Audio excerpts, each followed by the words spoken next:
नमस्कार, एसन education classes में आपका स्वागत है। देखिए दोस्तों, आज हम रीट एसएसटी का एक मॉडल पेपर लेके आए हैं, तो अंत तक हमारे साथ बने रहेगा। पूरे 60 क्वेश्चन होंगे।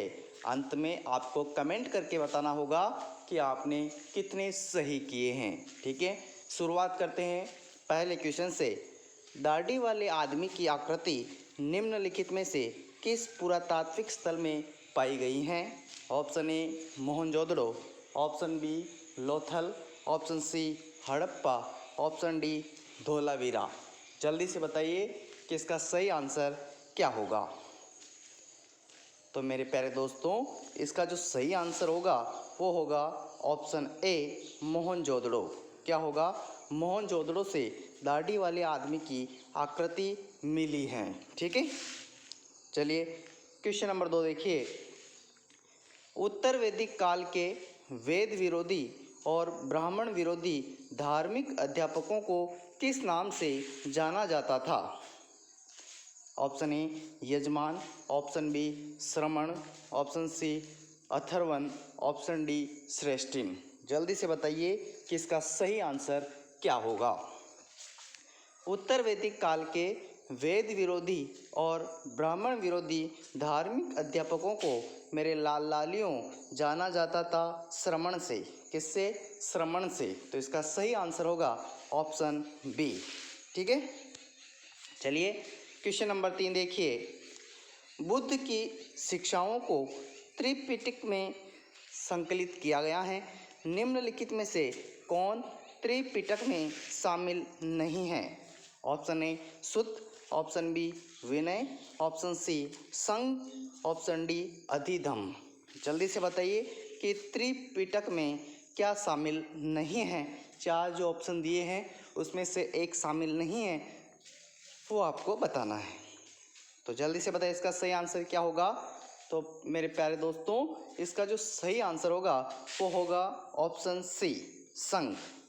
ये त्रिपिटक में नहीं आता है। तो त्रिपिटक में क्या क्या आता है देखिए।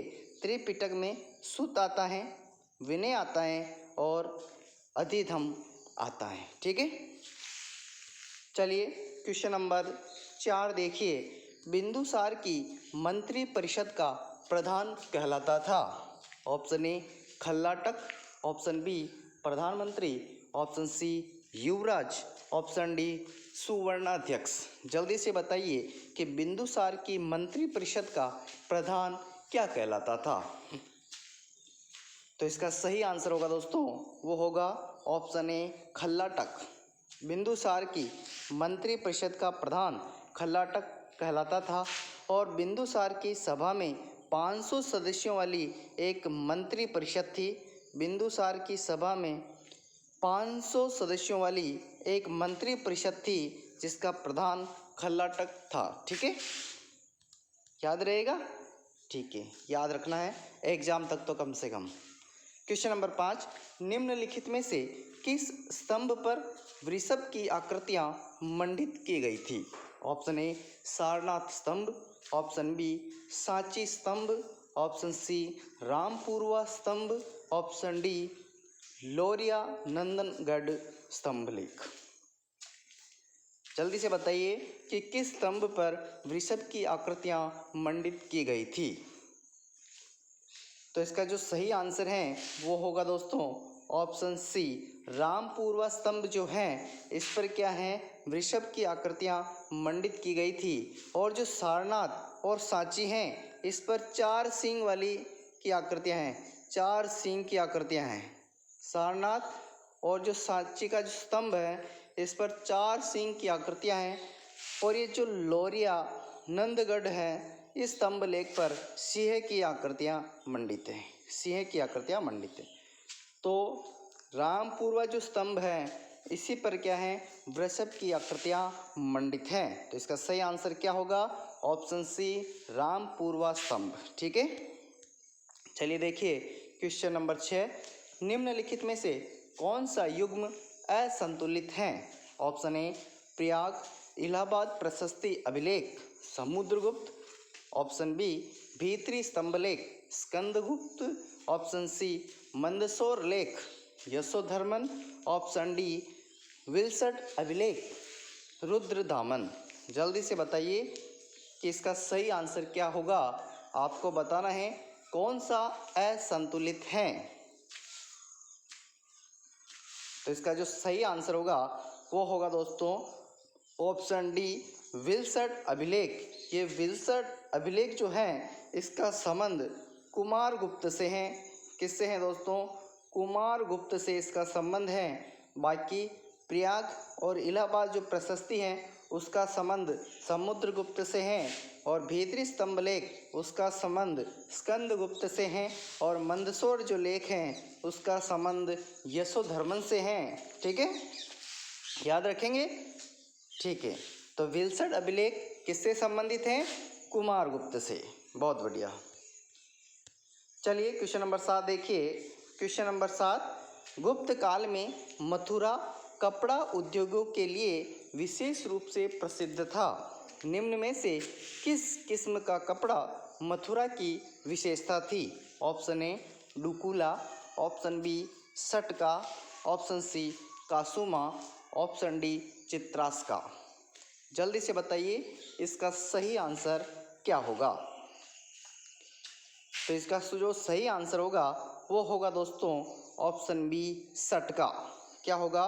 सटका इसका बिल्कुल सही आंसर होगा। गुप्त काल में मथुरा कपड़ा उद्योगों के लिए विशेष रूप से प्रसिद्ध था, और यहाँ पर किस किस्म का कपड़ा मिलता था? जो कपड़ा जो मिलता था उस कपड़े की जो विशेषता थी वो थी सटका प्रकार की। तो इसका सही आंसर होगा ऑप्शन बी। ठीक है, चलिए अगला क्वेश्चन देखिए।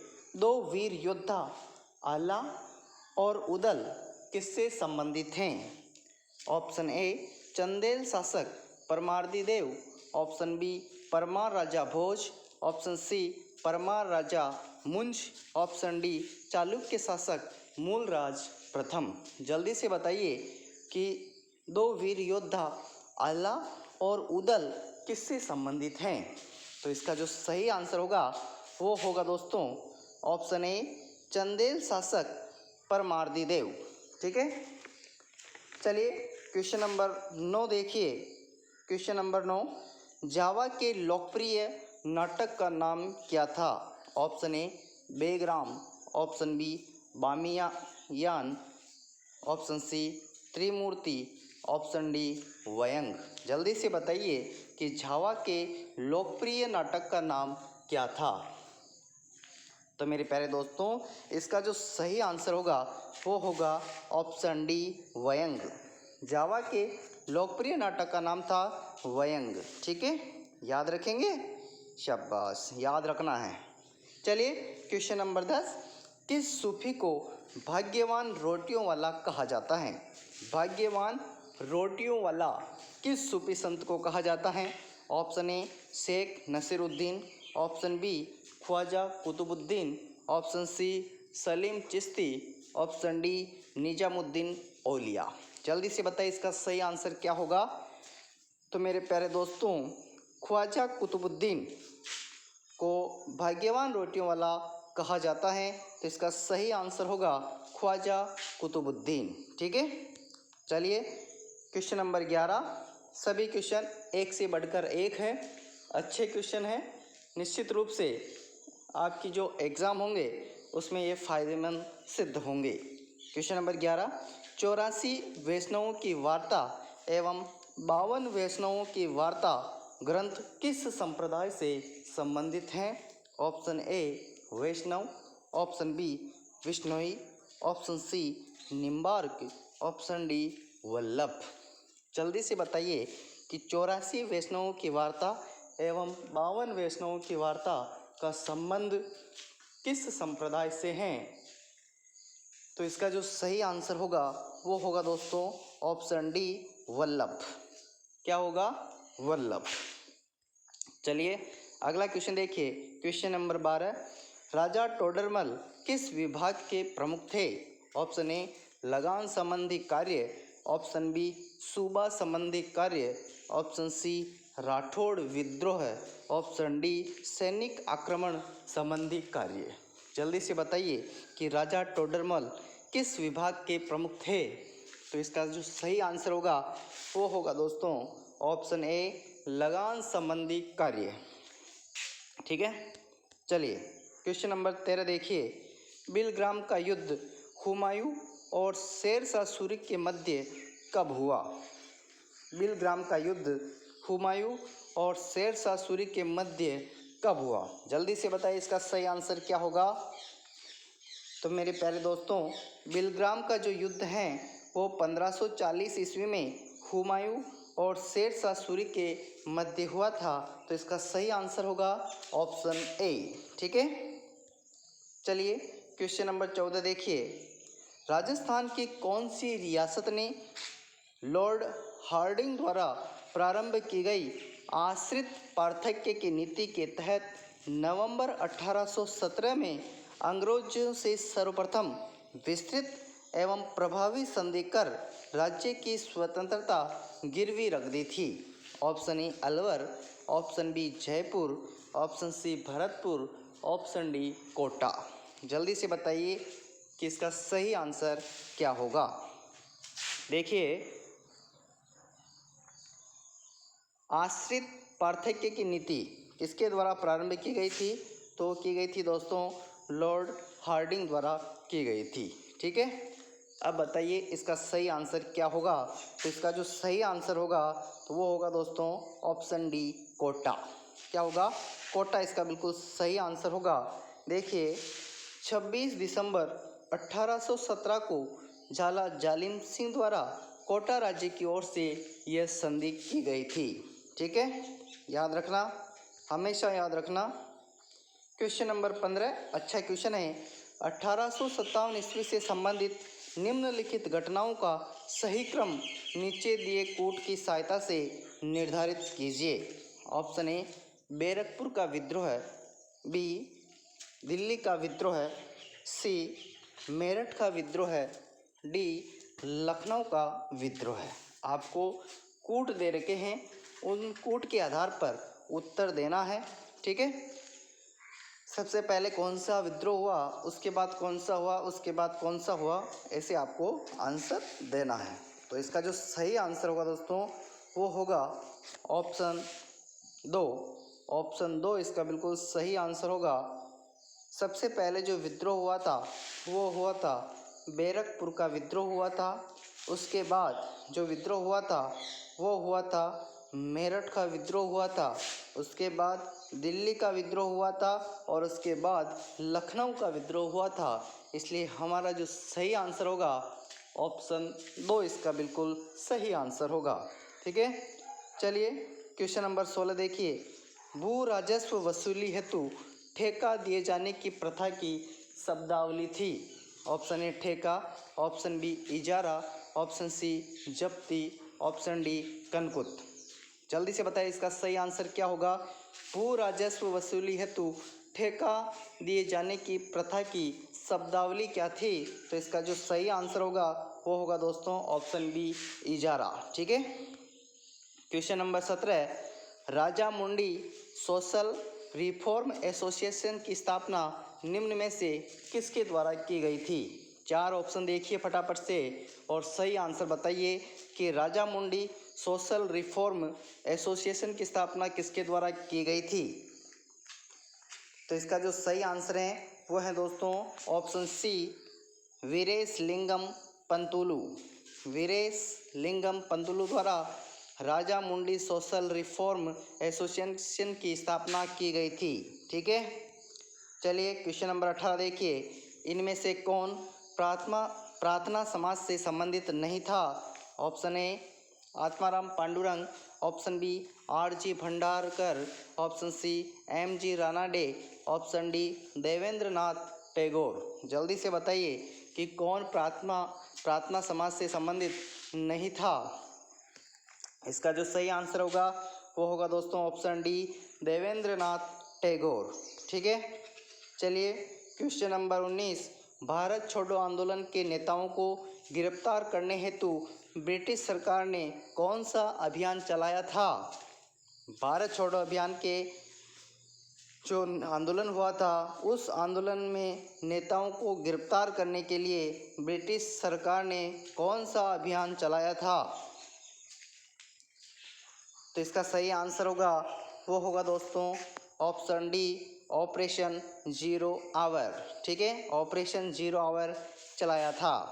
चलिए क्वेश्चन नंबर 20 देखिए, फॉरवर्ड ब्लॉक की स्थापना कब और किसके द्वारा की गई थी? फॉरवर्ड ब्लॉक की स्थापना कब और किसके द्वारा की गई थी? तो इसका सही आंसर होगा दोस्तों, वो होगा ऑप्शन ए, 1939 में।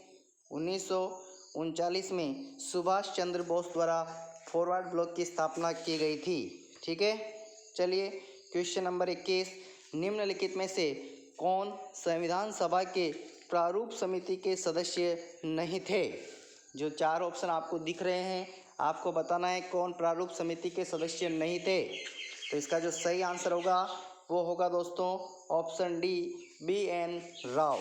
ठीक है, चलिए क्वेश्चन नंबर 22 देखिए, सिंधी भाषा को किस संविधान संशोधन द्वारा संविधान की अधिकृत भाषाओं में शामिल किया गया? सिंधी भाषा को किस संविधान संशोधन द्वारा संविधान की अधिकृत भाषाओं में शामिल किया गया? तो इसका जो सही आंसर होगा ऑप्शन सी, 21वें संविधान संशोधन द्वारा। 21वें संविधान संशोधन द्वारा। ठीक है, चलिए क्वेश्चन नंबर 23, संविधान की प्रस्तावना में किस प्रकार के न्याय का उल्लेख नहीं है? जो चार ऑप्शन आपको नज़र आ रहे हैं, जल्दी से बताइए कि संविधान की प्रस्तावना में किस प्रकार के न्याय का उल्लेख नहीं है? तो इसका जो सही आंसर होगा वो होगा दोस्तों कानूनी न्याय।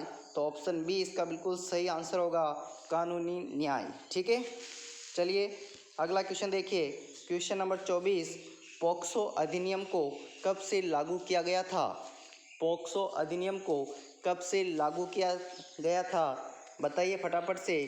तो इसका जो सही आंसर होगा वो होगा दोस्तों ऑप्शन ए, 14 नवंबर 2012 को। 14 नवंबर 2012 को पॉक्सो अधिनियम लागू किया गया था। ठीक है, चलिए क्वेश्चन नंबर 25, पेंसिल पोर्टल कब प्रारंभ किया गया? पहला काम, पेंसिल का फुल फॉर्म क्या है वो याद रखेंगे, platform for effective enforcement for no child labour. ये पेंसिल का फुल फॉर्म है। और ये पेंसिल जो पोर्टल है कब प्रारंभ किया गया था? जल्दी से ऑप्शन देखिए और अपना उत्तर बताइए। तो इसका जो सही आंसर होगा वो होगा दोस्तों 26 सितंबर 2017। 26 सितंबर 2017। तो इसका सही आंसर होगा ऑप्शन ए। ठीक है, क्वेश्चन नंबर 26, संविधान के किस अनुच्छेद में वयस्क मताधिकार को मान्यता दी गई है? चार ऑप्शन देखिए और फटाफट से अपना आंसर दीजिए। किस अनुच्छेद में वयस्क मताधिकार को मान्यता दी गई है? तो इसका जो सही आंसर होगा वो होगा अनुच्छेद 326, ऑप्शन सी इसका बिल्कुल सही आंसर होगा। क्वेश्चन नंबर 27 देखिए, निर्वाचन आयोग को 3 सदस्यीय आयोग किस वर्ष में बनाया गया? फटाफट से आंसर दीजिए। निर्वाचन आयोग को 3 सदस्यीय आयोग किस वर्ष में बनाया गया था? तो इसका जो सही आंसर है वो है 1989, ऑप्शन ए इसका बिल्कुल सही आंसर होगा। चलिए क्वेश्चन नंबर 28, निम्नलिखित में से सबसे लंबा कार्यकाल कौन सी लोकसभा का था? जल्दी से बताइए कि कौन सी लोकसभा का कार्यकाल सबसे लंबा था। तो इसका जो सही आंसर होगा वो होगा दोस्तों ऑप्शन डी, 5वीं लोकसभा का कार्यकाल सबसे लंबा था। 5वीं लोकसभा का कार्यकाल 6 वर्ष था। इनका कार्यकाल 1975 में राष्ट्रीय आपातकाल के दौरान बढ़ाया गया था। ठीक है, चलिए अगला क्वेश्चन देखिए, क्वेश्चन नंबर 29, कौन सा कथन असत्य है? जो 4 ऑप्शन दे रखे हैं उनमें से आपको सही आंसर बताना है। कौन सा असत्य है वो वाला आपको बताना है। देखिए चारों ऑप्शन काम के हैं, एक बार इनको पढ़ लें अच्छे से। लोक लेखा समिति में 22 सदस्य होते हैं, जिनमें से 15 लोकसभा से एवं 7 राज्यसभा से लिए जाते हैं। लोक लेखा समिति में 22 सदस्य होते हैं, 15 लोकसभा से और 7 राज्यसभा से लिए जाते हैं। ये बिल्कुल सही बात है। दूसरा है प्राक्कलन समिति में 30 सदस्य होते हैं। देखिए ये भी बिल्कुल सत्य है, प्राक्कलन जो समिति होती है उसमें 30 सदस्य होते हैं। तीसरा देखिए, जेबी वीटो का उपयोग करने वाले भारत के प्रथम राष्ट्रपति ज्ञानी जैल सिंह थे। ये भी बिल्कुल सही चीज़ है। तो इसका मतलब जो गलत होगा वो ऑप्शन 4 ही होगा। प्रधानमंत्री क्षेत्रीय परिषद का अध्यक्ष होता है, ये असत्य है। तो इसका सही आंसर होगा ऑप्शन डी। ठीक है। क्वेश्चन नंबर 30, सर्वप्रथम किस न्यायाधीश के विरुद्ध महाभियोग का प्रस्ताव लाया गया? सर्वप्रथम किस न्यायाधीश के विरुद्ध महाभियोग का प्रस्ताव लाया गया? जल्दी से बताएं इसका सही आंसर क्या होगा। तो इसका जो सही आंसर होगा वो होगा दोस्तों श्री आर रामास्वामी के विरुद्ध महाभियोग का प्रस्ताव सर्वप्रथम लाया गया था। चलिए अगला क्वेश्चन देखिए। क्वेश्चन नंबर 31, सर्वोच्च न्यायालय में न्यायाधीशों की कुल संख्या कितनी है? जल्दी से बताइए इसका सही आंसर क्या होगा। तो इसका सही आंसर होगा वो होगा ऑप्शन डी 34। सर्वोच्च न्यायालय में न्यायाधीशों की संख्या 34 है। ठीक है। चलिए क्वेश्चन नंबर 32 देखिए, राज्य वित्त आयोग से कौन सा अनुच्छेद संबंधित है? राज्य वित्त आयोग से संबंधित कौन सा अनुच्छेद है? जल्दी से बताइए। तो इसका जो सही आंसर होगा वो होगा दोस्तों ऑप्शन बी 243 आई। चलिए क्वेश्चन नंबर 33, निम्न में से कौन एक पशु मेला नहीं है?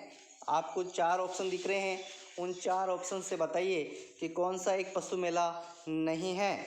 तो इसका सही आंसर होगा कपिलधारा 12, ये पशु मेला नहीं है। ठीक है। चलिए अगला क्वेश्चन देखिए। क्वेश्चन नंबर 34, राजस्थान सरकार द्वारा वर्ष 1964 में गठित सादिक अली समिति का संबंध किससे है? सादिक अली समिति का संबंध किससे है? 4 ऑप्शन पढ़िए और फिर अपना उत्तर दीजिए कि इसका उत्तर क्या होगा। तो इसका जो सही आंसर होगा वो होगा दोस्तों पंचायती राज व्यवस्था में सुधारों से। तो इसका सही आंसर होगा ऑप्शन सी, पंचायती राज व्यवस्था में सुधार से संबंधित 1964 में सादिक अली समिति का गठन किया गया था। ठीक है। अगला क्वेश्चन देखिए। क्वेश्चन नंबर 35, एक जिलाधीश किसके रूप में कार्य नहीं करता है? 4 ऑप्शन दे रखे हैं, उनको ध्यान से पढ़िए और अपना उत्तर दीजिए कि एक जिलाधीश किसके रूप में कार्य नहीं करता है। तो इसका जो सही आंसर होगा वो होगा दोस्तों ऑप्शन डी, जिला जज के रूप में।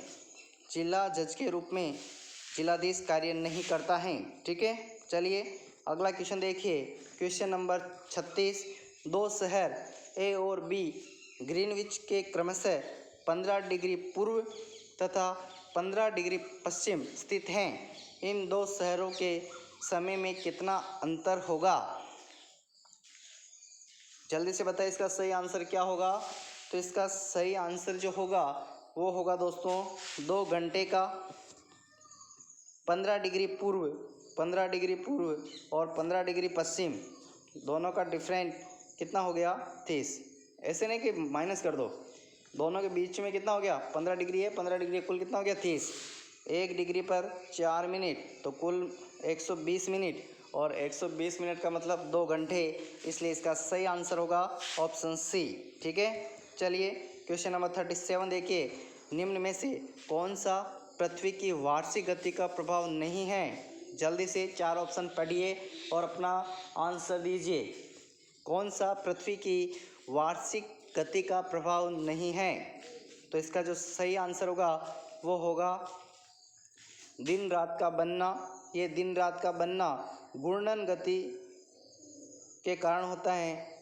दिन रात का बनना एक घूर्णन गति के कारण होता है। ठीक है। चलिए क्वेश्चन नंबर 38, अपसौर की स्थिति कब बनती है? अपसौर की स्थिति कब बनती है? जल्दी से बताइए इसका सही आंसर क्या होगा। अपसौर की स्थिति कब बनती है? तो अपसोर की स्थिति बनती है 4 जुलाई को। ठीक है, कब बनती है? 4 जुलाई को। थोड़ा सा डिटेल में देखिए। 4 जुलाई को पृथ्वी सूर्य से अधिकतम दूरी पर होती है।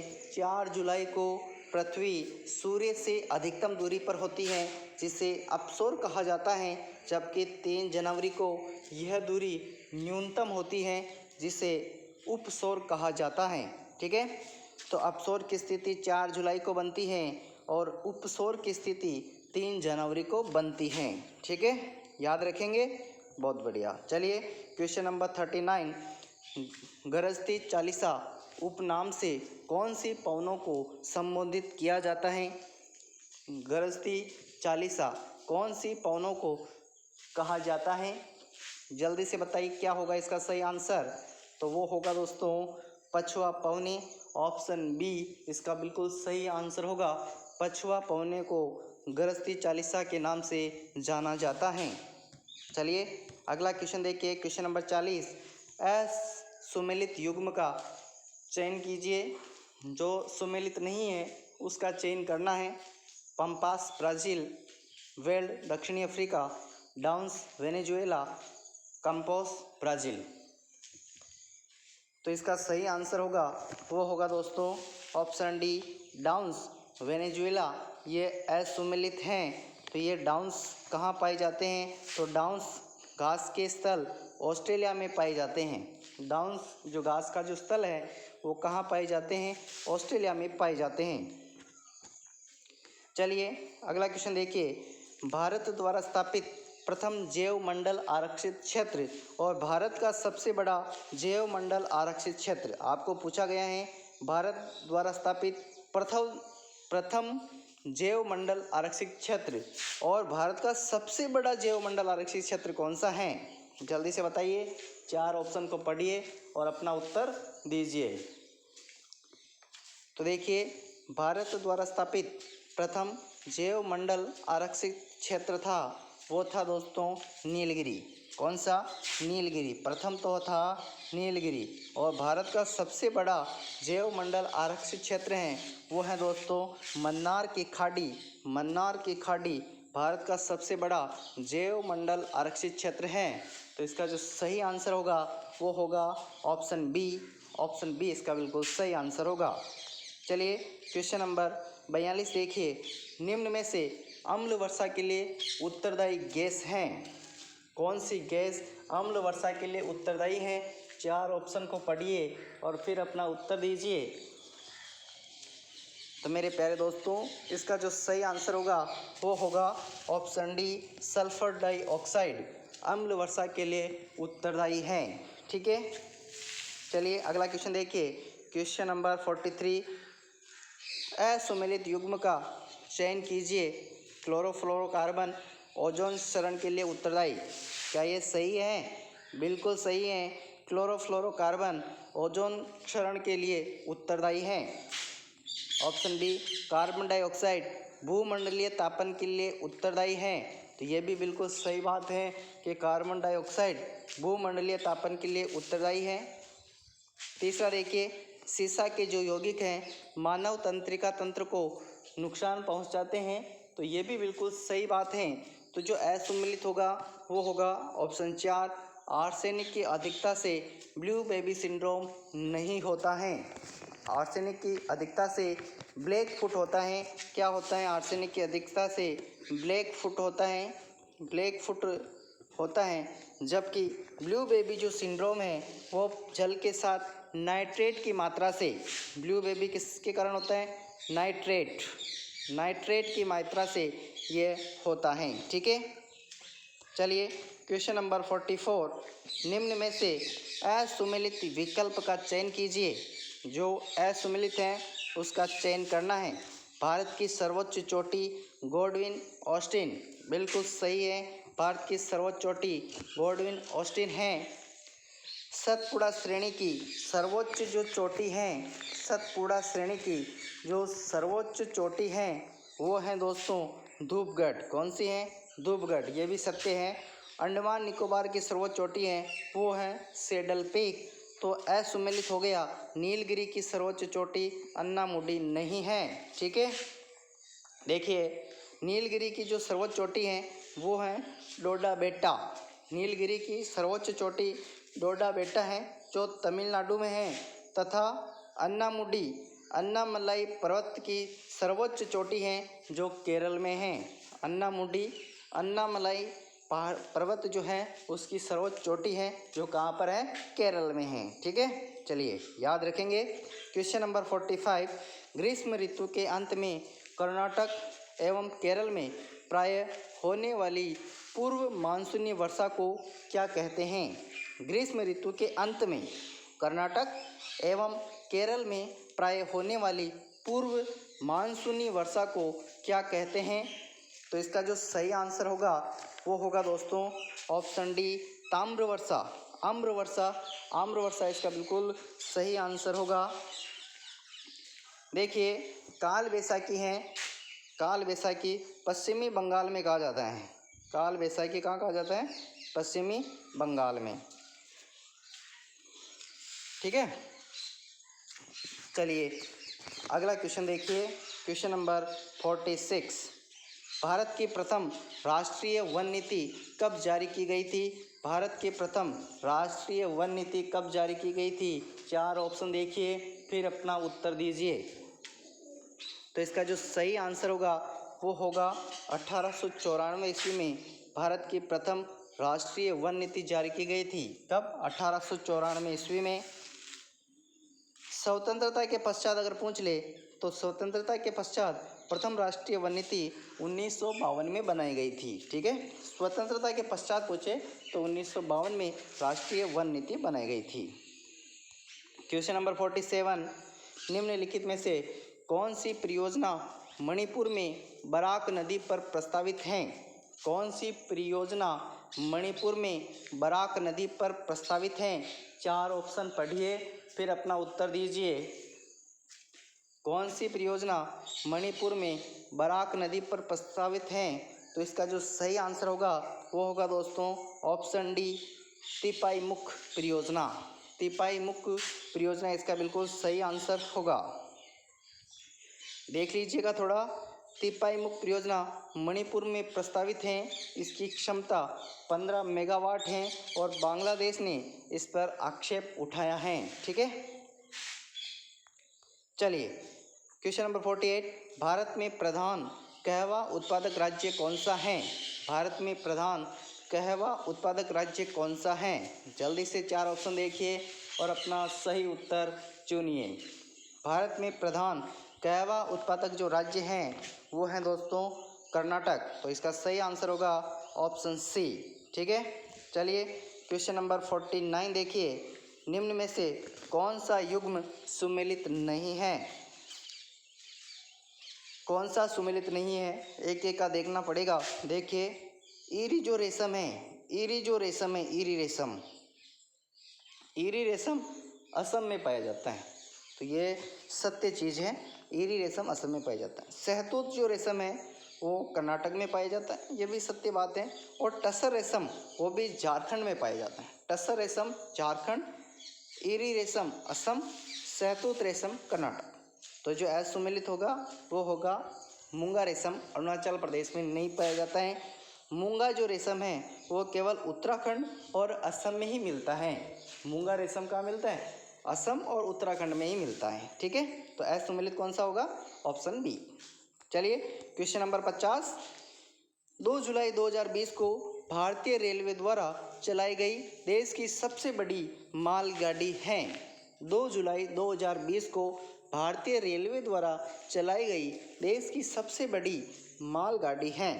तो इसका जो सही आंसर होगा क्या होगा? शाबाश, इसका सही आंसर होगा ऑप्शन ए, शेषनाग। ठीक है, चलिए अगला क्वेश्चन देखिए। क्वेश्चन नंबर 51, भारत की जनसंख्या विश्व की जनसंख्या का लगभग कितने प्रतिशत है? 4 ऑप्शन देखिए और जल्दी से अपना उत्तर दीजिए कि भारत की जनसंख्या विश्व की जनसंख्या का लगभग कितने प्रतिशत है। तो इसका जो सही आंसर होगा वो होगा दोस्तों ऑप्शन बी, 17.5%। ऑप्शन बी इसका बिल्कुल सही आंसर होगा। चलिए क्वेश्चन नंबर 52, निम्न में से कौन सा कथन असत्य है? कौन सा असत्य है? देखिए, कैल्साइट का राबाग क्षेत्र उदयपुर जिले में स्थित है। अब आप बता सकते हैं क्या ये सत्य है या असत्य है? पढ़ा ही नहीं होगा ना, राबाग क्षेत्र कहीं आया ही नहीं है, नहीं आया ना। चलिए आज देख लीजिए, कैल्साइट का राबाग क्षेत्र उदयपुर जिले में स्थित है, ये सही है। राबाग क्षेत्र याद रखेंगे उदयपुर में है और यहाँ क्या पाया जाता है? कैल्साइट। ठीक है।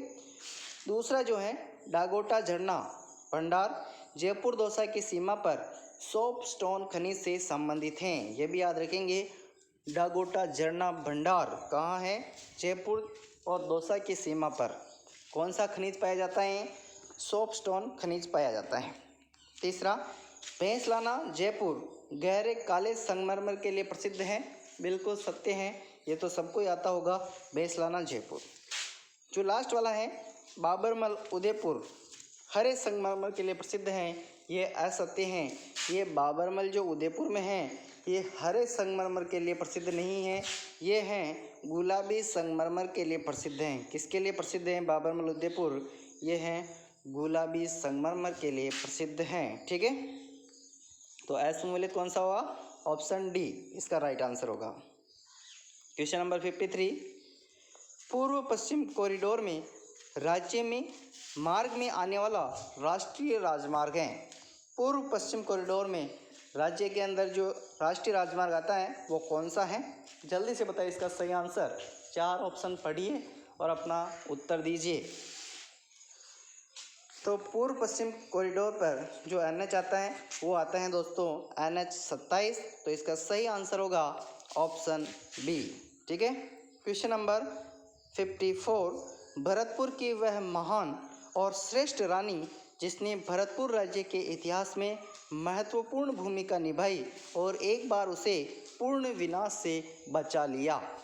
भरतपुर की वह महान और श्रेष्ठ रानी जिसने भरतपुर राज्य के इतिहास में महत्वपूर्ण भूमिका निभाई और एक बार उसे पूर्ण विनाश से बचा लिया, कौन सी है?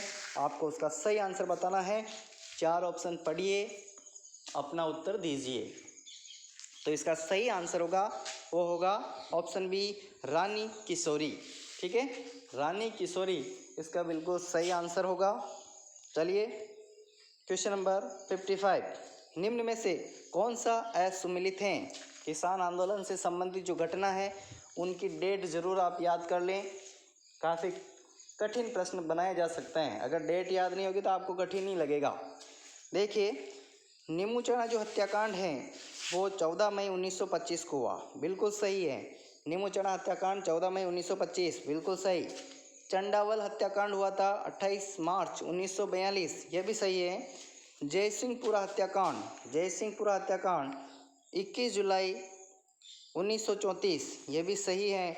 और मानगढ़ हत्याकांड हुआ तो 1913 में ही, लेकिन तारीख अलग है। ये हुआ था 17 नवंबर 1913 को। मानगढ़ हत्याकांड 17 नवंबर 1913 को हुआ था, इसलिए असुमिलित हो जाएगा ऑप्शन डी, मानगढ़ हत्याकांड। ठीक है। चलिए क्वेश्चन नंबर 56, राष्ट्रीय कृषि एवं ग्रामीण विकास बैंक नाबार्ड की स्थापना कब हुई? राष्ट्रीय कृषि एवं ग्रामीण विकास बैंक इसे कहा जाता है। तो नाबार्ड की जो स्थापना हुई थी वो हुई थी दोस्तों 12 जुलाई 1982। 12 जुलाई 1982 को नाबार्ड की स्थापना हुई थी। ठीक है, ऑप्शन बी इसका सही आंसर होगा। चलिए क्वेश्चन नंबर 57, राज्य का ग्रामीण क्षेत्र का पहला सहकारी उपहार सुपरमार्केट कहाँ शुरू किया गया? राज्य का ग्रामीण क्षेत्र का पहला सहकारी उपहार सुपरमार्केट कहाँ शुरू किया गया? तो इसका सही आंसर होगा वो होगा दोस्तों ऑप्शन डी, झुंझुनू में शुरू किया गया था। चलिए अगला क्वेश्चन देखिए, क्वेश्चन नंबर 58, शिक्षा शास्त्री हर्बर्ट द्वारा प्रस्तुत पंचपदी योजना का तीसरा पद कौन सा है? शिक्षा शास्त्री हर्बर्ट द्वारा प्रस्तुत पंचपदी योजना का तीसरा पद कौन सा है? इसका जो सही आंसर होगा वो होगा दोस्तों ऑप्शन बी, तुलना या संबंध निर्धारण। ठीक है, चलिए क्वेश्चन नंबर 59 देखिए।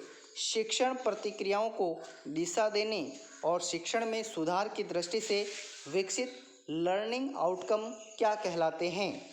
शिक्षण प्रतिक्रियाओं को दिशा देने और शिक्षण में सुधार की दृष्टि से विकसित लर्निंग आउटकम क्या कहलाता है? तो इसका जो सही आंसर होगा वो होगा नेस्टेड लर्निंग आउटकम।